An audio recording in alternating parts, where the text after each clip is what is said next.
Bonjour à tous et bienvenue sur QCM. Aujourd'hui, le décor change mais le concept reste le même. Nous allons donc vous décrypter l'actualité que vous avez choisie et vous avez choisi de parler du Grenelle des femmes. C'est donc parti pour un nouveau décryptage.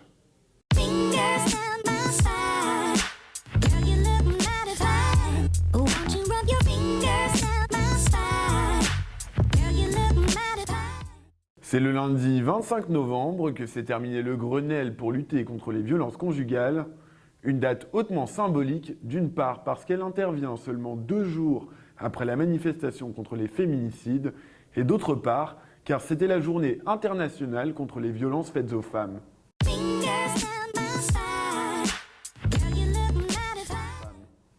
Autre symbole, le Grenelle avait commencé le 3 septembre 2019, jour de lancement de la grande campagne du 39-19. Mais ce qui n'est pas symbolique, c'est ce pourquoi ce Grenelle a été organisé.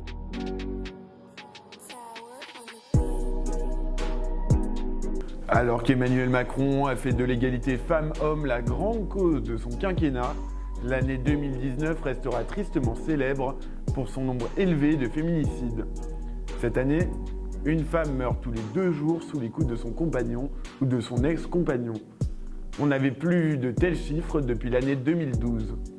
C'est donc pour tenter d'endiguer cet inquiétant phénomène que le gouvernement a lancé le Grenelle contre les violences conjugales.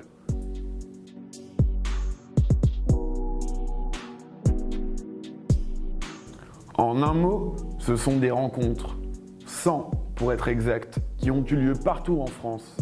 Pendant presque 3 mois, elles ont réuni des acteurs de tous les horizons de la société pour lutter plus efficacement contre les violences conjugales. Le gouvernement français espère un électrochoc pour mettre fin aux violences conjugales. Le Premier ministre a choisi la journée internationale contre les violences contre les femmes pour annoncer une trentaine de mesures après 3 mois de réflexion. Pour ce faire, ces rencontres ont réuni des politiques, des associations, des avocats, des victimes ou familles des victimes, des médecins ou encore des policiers. Le gouvernement a mis en place des mesures avant que le Grenelle ne se termine. Le 3919, numéro d'urgence pour les violences conjugales, est maintenant disponible 24 heures sur 24 et 7 jours sur 7. Et il a d'ores et déjà été annoncé que 1000 places d'hébergement d'urgence supplémentaires seraient disponibles en 2020. En plus de tout ça, un dispositif électronique va être mis en place pour faire respecter les ordonnances d'éloignement et les conjoints violents pourront être déchus de leurs droits parentaux. En cas de féminicide, le suspect pourrait perdre ses droits pendant l'instruction. Malgré ces initiatives, le collectif Nous Toutes, ainsi que les différentes associations féministes, estiment que les initiatives du gouvernement sont insuffisantes. Justement, en parlant d'Emmanuel Macron, si vous aviez un message à lui adresser, ce serait lequel? Il faut changer de cap, Monsieur le Président, sinon on va le faire pour vous.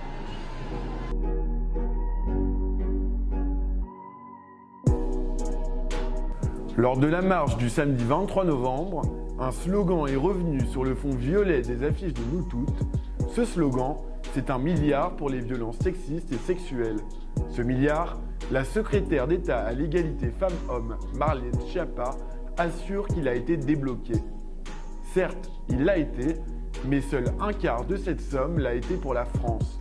Le reste de cette somme sera dédié à l'aide économique des pays en développement.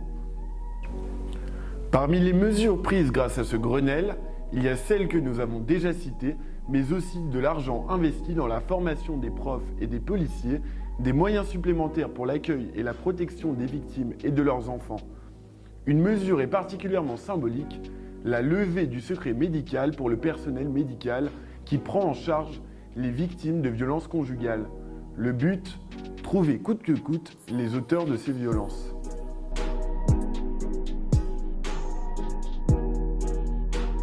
On rappelle que la France vient d'être épinglée par le Conseil de l'Europe pour sa définition du viol qui ne comprend pas la notion de consentement. De ce fait, et pour les autres carences du droit en la matière, les associations vont continuer à lutter pour le droit des femmes. La bataille des chiffres va continuer entre les associations et médias comme Nous Toutes et Simone Média et les autorités pour connaître le nombre exact de féminicides. Les consciences vont sans doute s'éveiller, mais les femmes dans tout ça, elles se battront pour leurs droits et essaieront de les faire progresser.